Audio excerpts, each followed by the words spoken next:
This place is very, very, very special to me because I came here one time when I was 19 and I came to a certain spot at this area and I meditated.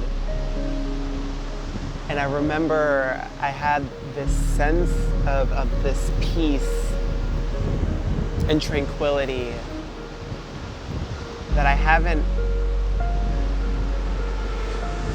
don't reach that place often, but when I do, it is a very, very, very special place to be. This is the place where I ended up letting go of my first love.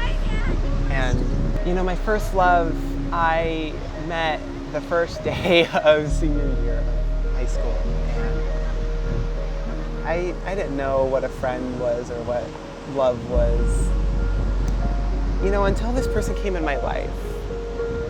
And we don't talk anymore. And for like 6 years, 7 years, it really gnawed at me. Because I never had a love like that. Not from my foster care, and not from my parents who adopted me. And that was one of the first times I ever felt seen and really understood by someone my whole life. There's this second soulmate, and I've never had anyone be so into me my whole life. And to this day, she wanted to marry me. This person wanted to marry me. And I've never had that before, and I was 19 at the time. And I was freshly joined the military too, and I just really hope that I can find something like that someday. I know it'll happen. I'm not gonna So the second soulmate, she had cancer. And ultimately, it just didn't work out. And then there's the third soulmate.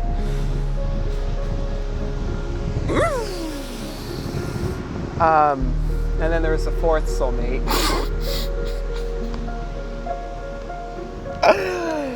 And I didn't really think too much at first of this fourth person. But then I just kept dreaming about them. And it was different from all the other three other people. And it just didn't stop. I just didn't stop dreaming about this person.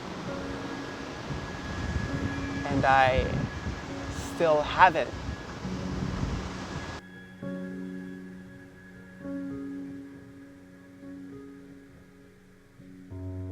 Hello, it is 10:30 p.m. and this play is due by midnight. I'm done with it. I mean, there's only so much you can do. There's only so much tweaking you can put in. Experience of the past few years to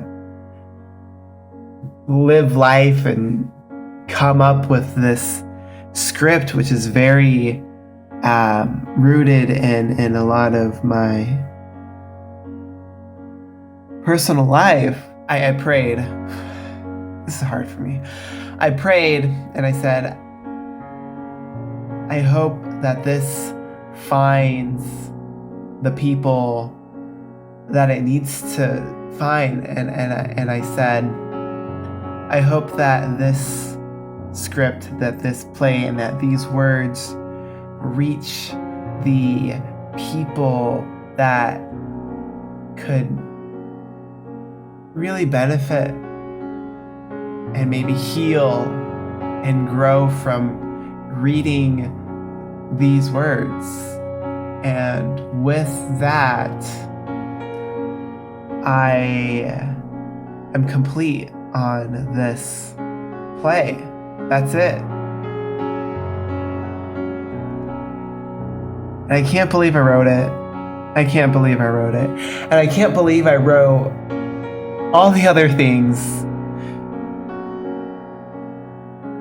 The journal entries, the texts, the emails over these very, very, very sparsely few people over years. Just to really let these people know that they really meant a lot to me. And I still had this emotion in me, and I feel like this helped me maybe take a step forward, maybe be able to move on a little easier in life. So yeah, thanks.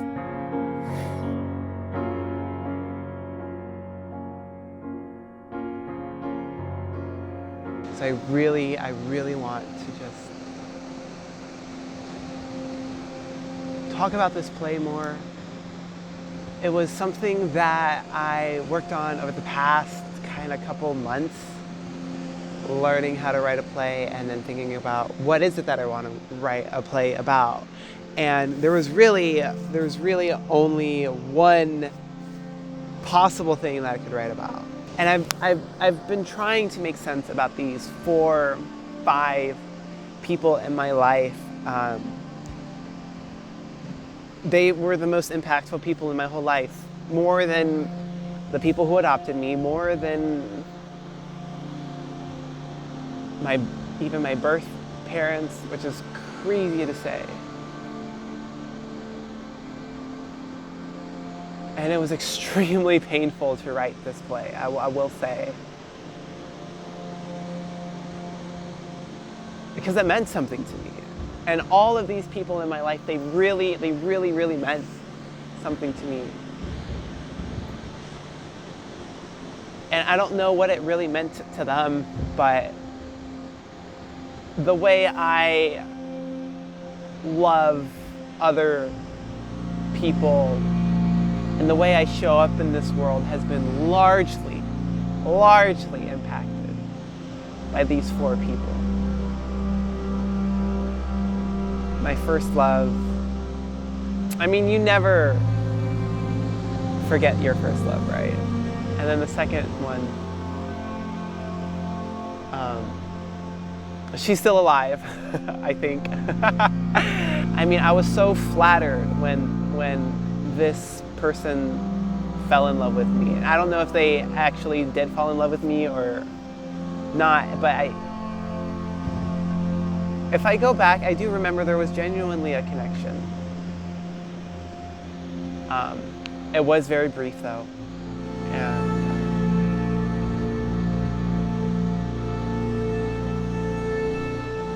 imagine being 19, like this young man in the military. And this precious 19-year-old girl has stage 4 cancer. And you two really click, and she says, "Can you marry me?" Like, what does that do to you? What does that do to you?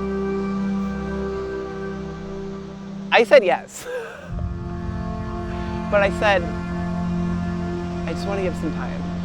And, in that time,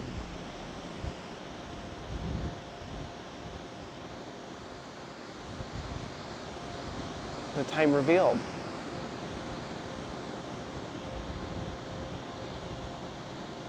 And I mentioned earlier the third soulmate.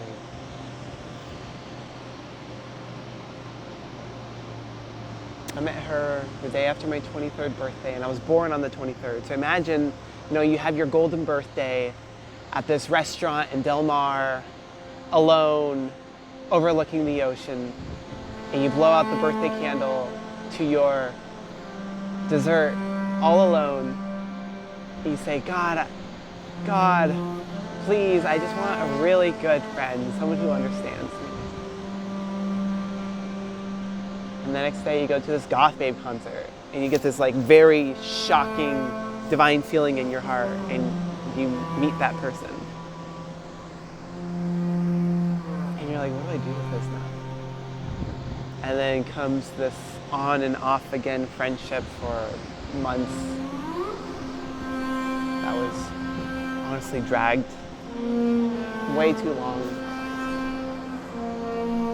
I wrote a poetry book about 2 years ago, and I can't believe it's been 2 years.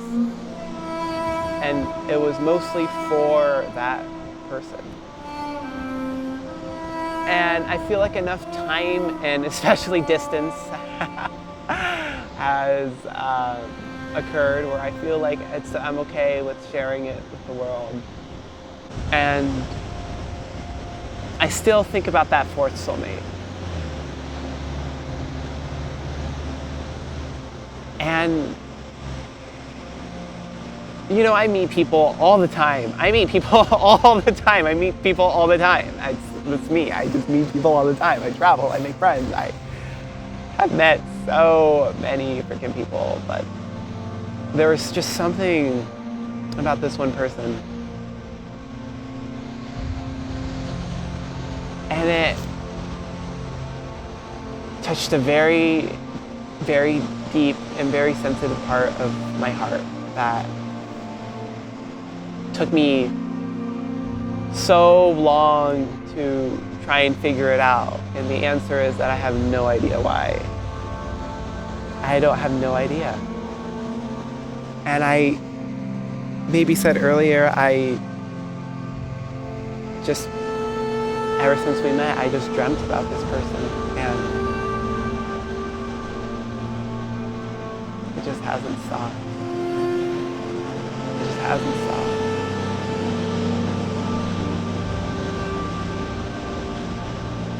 I took mushrooms. I took MDMA with my therapist.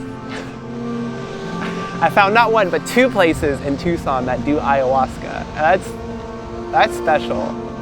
Finding an ayahuasca place is not easy. Finding 2 places in the same city is like, okay. All right. And when I was in that ayahuasca, it was like years, decades, centuries passed in that night. And I just completely left time to this place. And I came back.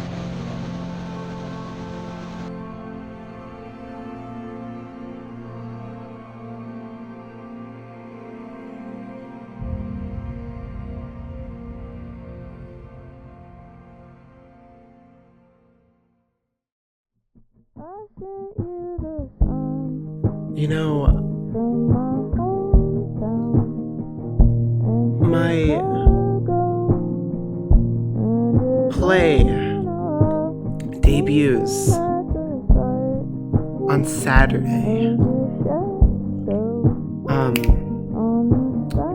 Earlier this year, I had no idea that I was going to write a play. And this workshop has really brought some stuff out of me.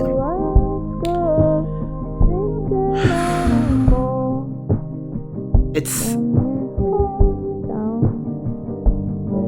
something I had to do. I mean, I love plays, I love musical theater. So it's a playwriting, and I'm a writer. It's a playwriting workshop at a very historic LGBT theater. And it's for veterans too. LGBT veterans in San Diego. Playwriting workshop. Oh, by the way, it's free. And that was just such a no-brainer for me. Because that's just, that description of that playwriting workshop is pretty much everything I am. It's like a veteran who's LGBT and very historic. I think like all that culminated just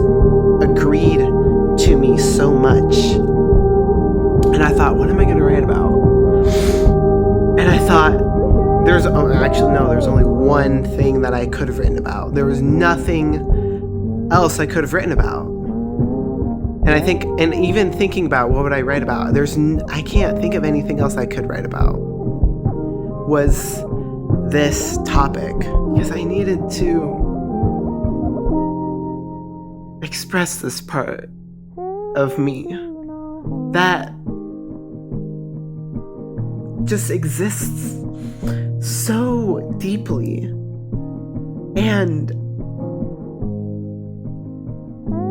I do not let anyone inside. I do not let anyone in. And I don't know if my story makes sense to other people or if anyone else in the world gets it. I don't even know if I get it.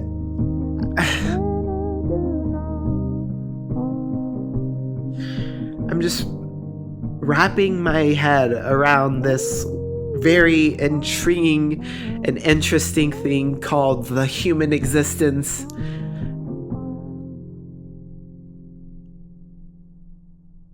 And our humanity is the most precious thing.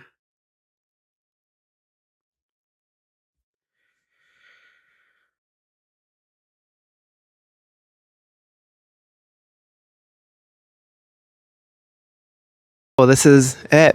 This is it. The play that I wrote over weeks is finally going to be debuted. Tell us who you are. Hey, my name's Alexander Amin. Yes. Yeah, and I'm the founder and one of the instructors for Frontlines of Pride playwriting class. What has this been like for you?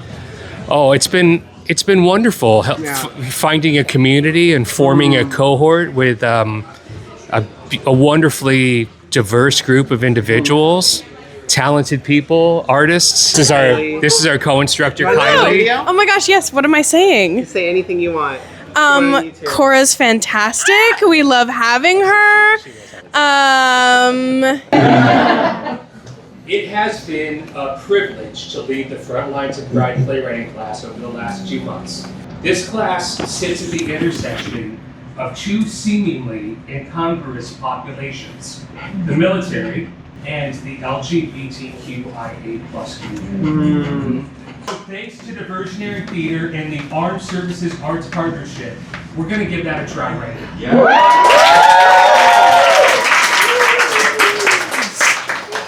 The sun will rise and we will do it again and again and again and again. Don't lose the moment. By Kora Delta. Characters.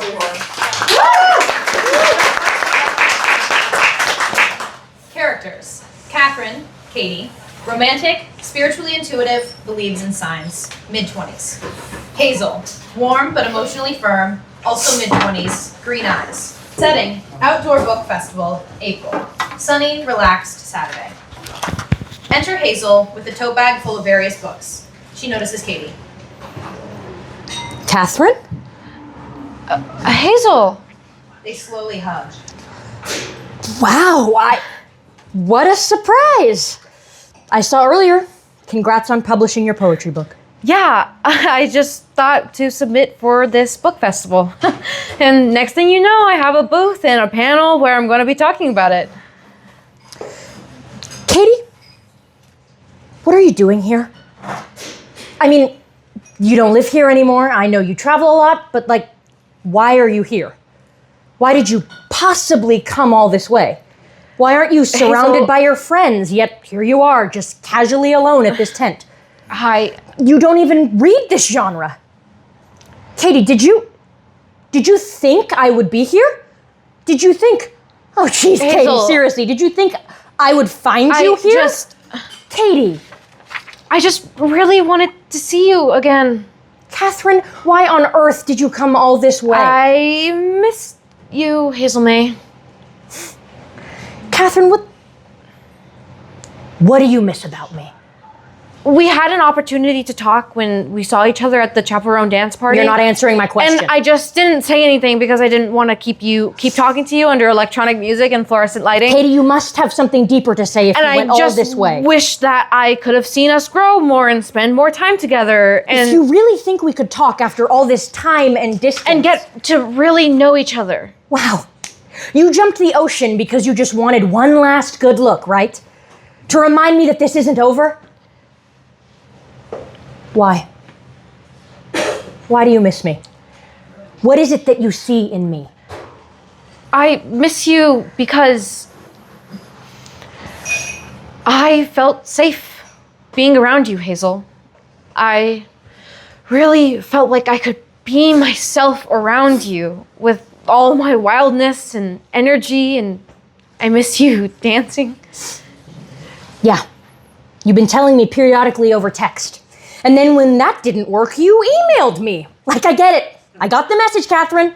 I know you miss me. But why can't you be okay with the silence?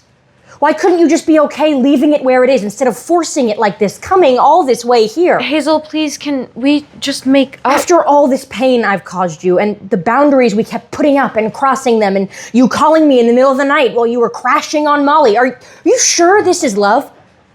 Are you sure, Catherine Tetra?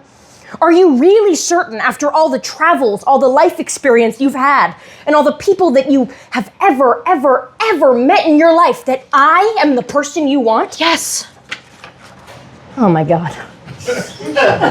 Hazel, I have seen things about us when I did ayahuasca, and I thought I could just keep moving on in life, but I don't want to keep living it without you.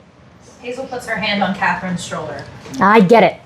First loves are hard to shake. Especially with how you blossomed and knowing so much about your life story. I know it sucks to not have full closure on something, but that really is just normal. If you went through life with closure on everything, that would be a crazy run. Hazel, look. You don't have to stop loving me. You just need to find inner peace on this. Thank you. Of course. And I know you will have a very long, explorative, and beautiful way of loving yourself. The way you love other people will evolve as the people you come across with in the future also have their own equal and unique love story. And I really, Katie, I really want you to know I am so honored that I could be a part of that love story. Really. They both look at the poetry book. Is this book written about the conversations you wish you could have had with me? Actually, How much longer are you going to be writing about me? Until the inspiration of you in my mind goes away. Which is when? I have no idea. I mean... Don't you think you'll ever get tired of writing about me? I mean, you know I take my time writing other things, but I just write what comes up, and you just come to my mind a lot. Katie. You know, you make me feel really special. Because you became someone so special to me. I had no idea that cold night in January would lead me to meeting these incredible people and you being one of them, and just changed my life. You changed my life, Hazel May. And you didn't have to do anything special or be anyone special, but your energy penetrated my heart. And I haven't been able to figure out what that means ever since. Hazel, why didn't we date within this time and distance? Catherine, it had nothing to do with you. It was just timing and circumstances. Life is always shifting every day and every second. I saw the picture you used that I took of you, and you put it on your Hinge profile after you told me you didn't have the capacity for anyone new. Yet here you are. I wasn't trying to hurt you or be dishonest, but life is always shifting. You told me you didn't have the capacity for new friendships. Yet here you are looking to date other people and made a fool of me, thinking I was waiting for you to be ready. Please don't take it personally. How can I not take it personally? This all started because I commented on your earrings, and the next thing you know, you throw yourself at me and are grinding on me. Look, Katie, this is why we can't. And then my best friend tells me you went on a date with him, despite me reaching out to you all those times, resorting to email, and I wanted to stay in touch after that one night. Okay, I threw myself onto you. Wow, what about you kissing me first? Seems like you also know how to get around. You know I'm a virgin. Do you realize how fucking insane it is to ask someone you just met to take your virginity? I just loved to see you being you, with your unique eye makeup and the way you laugh without holding back with a little nose snort at the end, and I just love how... I promise you that I am not the only person in this entire world who can have this impact on you. I know you will continue... Okay, what if we have more space, and then maybe if the stars realign? Yeah, and there may be a time where I can actually have capacity for you, and maybe there will be a point in life where I would say maybe we could be together, but geographically we would be far away again, and it wouldn't work out. I mean, what are you gonna do? Move back to Tucson? What if we got together? Would I be your perfect fit? I like you, and I think you're super cool. But do you really want to move back to this place of earth and fire just to be with me? I can go the rest of my life without you, but I really don't want to. Catherine Tetra, answer my question, please. I could move to a different country and have a whole new set of friends and, What if my cancer came back? Would you be able to handle that again? Remember the last time you died, and the doctors had to bring you back to life.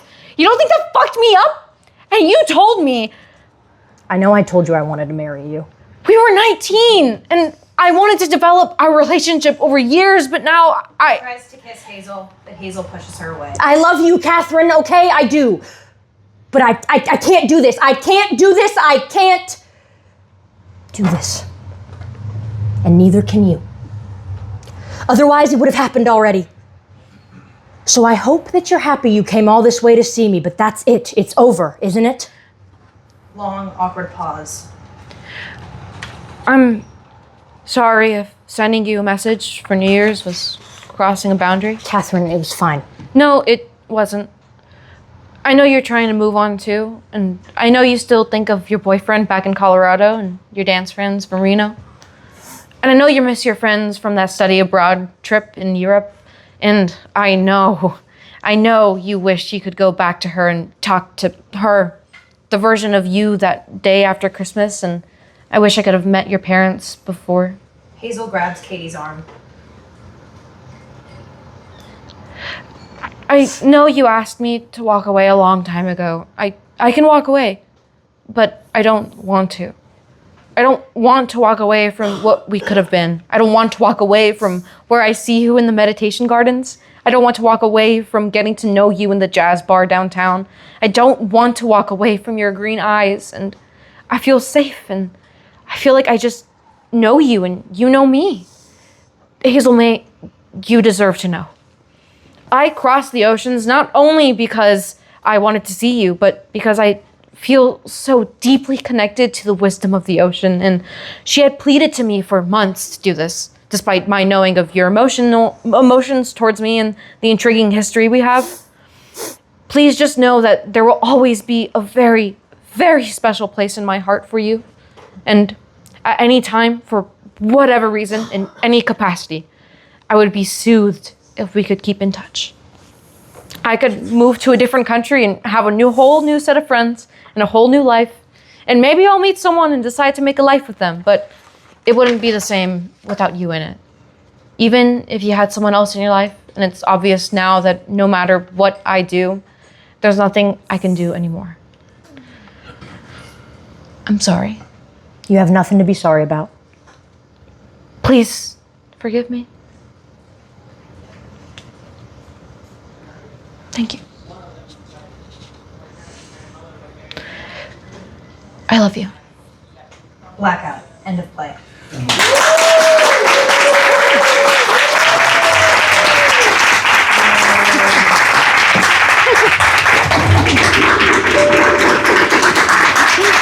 Let's write another record.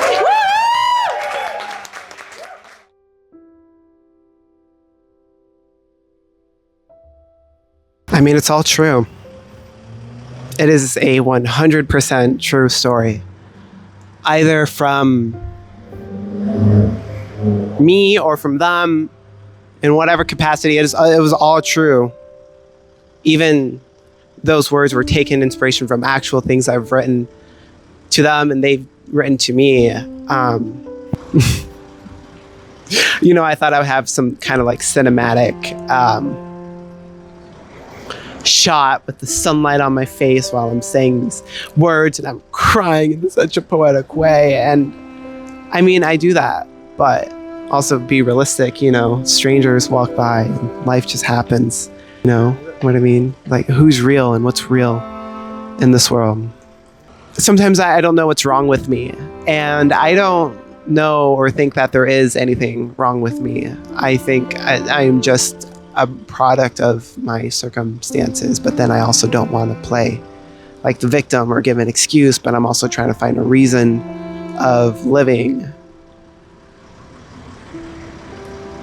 Or maybe I'm just absolutely insane and that's okay too. I don't know what it is. I don't know what the answer is. And you know what? I'm heading in a certain direction in life. And I know you all see it too. I'm probably going to get to this place. If you do happen to watch this in its entirety, first of all, wow, really? Whew. Well, I think you still care. And I would love it if you would message me. I would just really...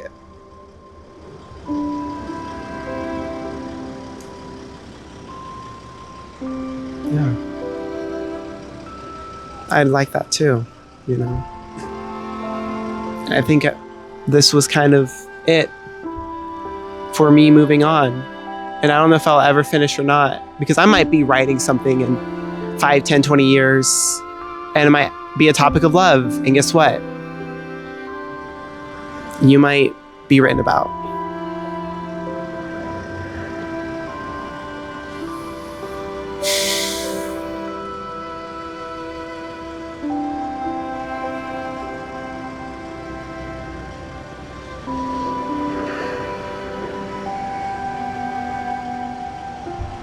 I just want you to know that God, why is this so hard? Seriously, this should not be this hard, but I will think of you.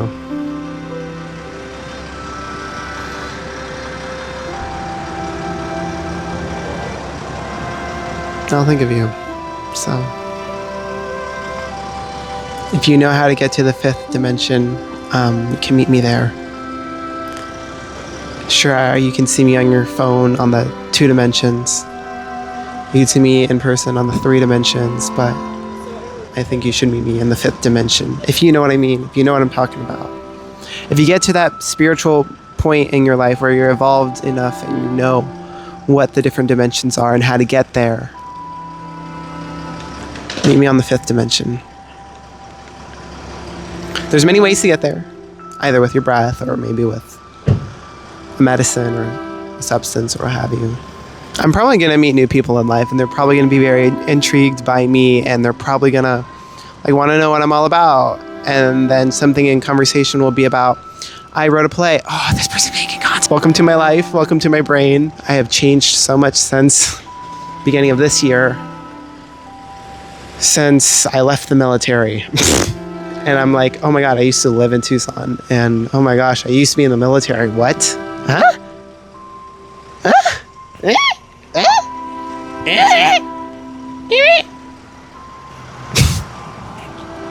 And I'm just some 25-year-old punk who's trans and a veteran and has been through 10 lifetimes at once. And maybe I should just get back to my life. Maybe I should get back to my life.